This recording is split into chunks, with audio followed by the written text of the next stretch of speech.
Hello friends, कैसे हैं आप।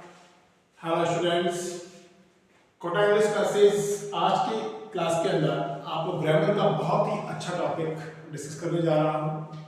The topic is verb. देखिए, ग्रामर के अंदर बेसिकली पार्ट ऑफ स्पीच से टॉपिक को उठाया जाता है और 9th एंड 10th लेवल पर आपने पार्ट ऑफ स्पीच को समझ लिया होगा और आप अच्छे से जानते होंगे कि the part of speech verb is very important there.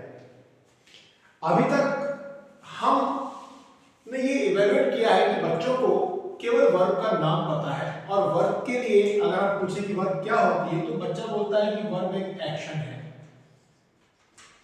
बस यहीं तक केवल वर्ब का दायरा सीमित होकर रह गया है।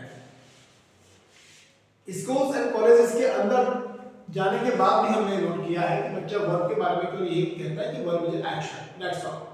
वर्ब में अगर हम ज्यादा डीपली उससे पूछते हैं तो he can not able to explain much more about except the word action.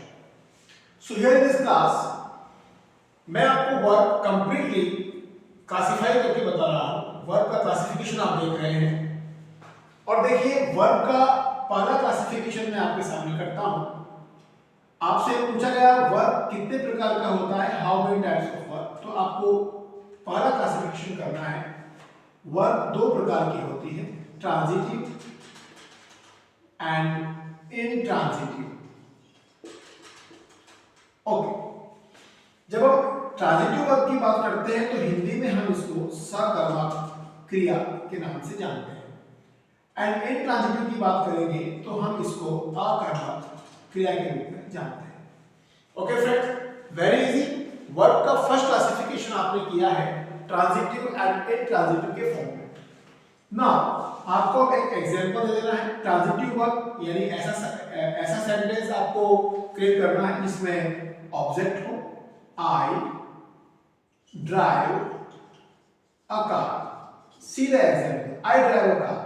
Here is a object, so we can say कि ये जो वर्ब है ये ट्रांजिटिव वर्ब है। और अगर आपने कोई ऐसा सेंटेंस बनाया जिसमें ऑब्जेक्ट नहीं है तो आप बोलेंगे कि वो इनट्रांजिटिव है। After that, ready to classify the second classification of verb.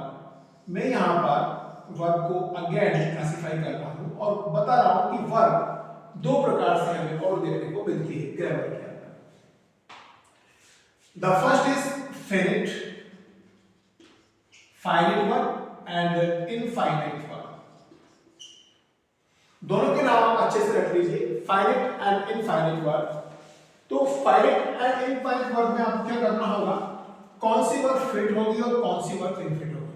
Very easy. Fit जो वर्ब होगी उसके अंदर आपको सब्जेक्ट मिलेगा,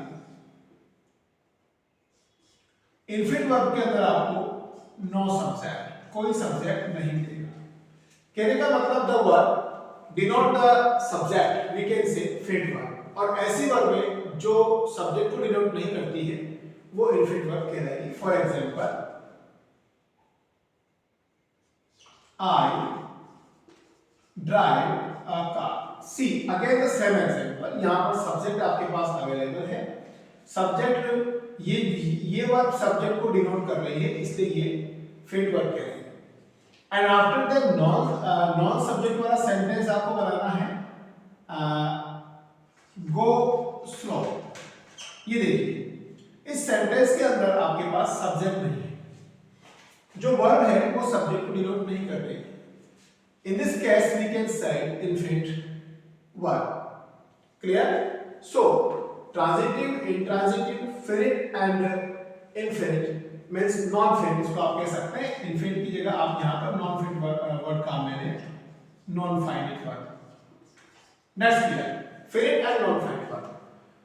after that the third classification of verb हम जब करेंगे तो हम कहेंगे कि अगेन हम वर्ब को दो भागों में डिवाइड करेंगे। हाउ? आप कहेंगे एक तो होती है regular verb and secondly irregular verb. Regular verb, irregular verb को आप कैसे पहचानेंगे? देखिए, रेगुलर का मतलब क्या होता है, नियमित रूप से जो प्रोसेस चलता है। मींस ऐसे शब्द जिनमें आपको ईडी लगाना पड़ता है second form and third form में ईडी लगेगा। For example worked, hooked. तो ये ऐसे सेंटेंस हैं जिनमें ईडी का यूज हो रहा है बच्चों। जब किसी वर्ब में ईडी का यूज कंटिन्यूस होता है उसकी फर्स्ट एंड सेकंड फॉर्म में, थर्ड फॉर्म में, तो वहां पर हम रेगुलर वर्ब उसको हमें बोलना है। After that irregular verb, irregular verb में जो वर्ब का फॉर्म है वो अक्सर चेंज होता रहता है, जिसकी तीनों फॉर्म चेंज होती है। तो यहां पर वर्ब की क्वालिटी रहेगी चेंजेबल, ये चेंजेबल फॉर्म में रहेगा।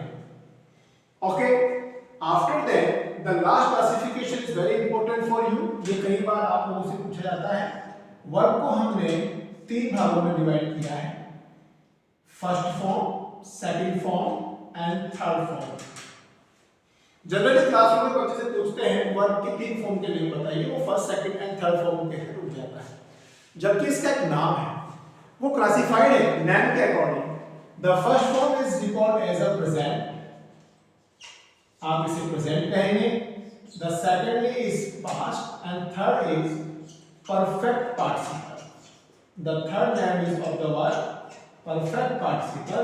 ये आपको ध्यान रखना है वर्ब के क्लासिफिकेशन। आफ्टर दैट वर्ब को आप और तरीके से समझा सकते हैं। The fourth classification I have also. जब आपसे पूछा गया कि वर्ब और कितने प्रकार की हो सकती है, तो आपको यहां पर बता देना है कि जो वर्ब है वो दो प्रकार से, एक तो एक्शन वर्ब और स्टेबल वर्ब। सी एग्जांपल दिया जा रहा है आपको, I am fighting with a boy. तो यहां पर जो फाइटिंग वर्ड है, फाइटिंग वर्ब के अंदर आपको दिख रहा है एक्शन। फाइट करने में हमको एक्शन हम इवेल्युएट करते हैं, एक्शन हम नोटिस करते हैं। तो ऐसी वर्ब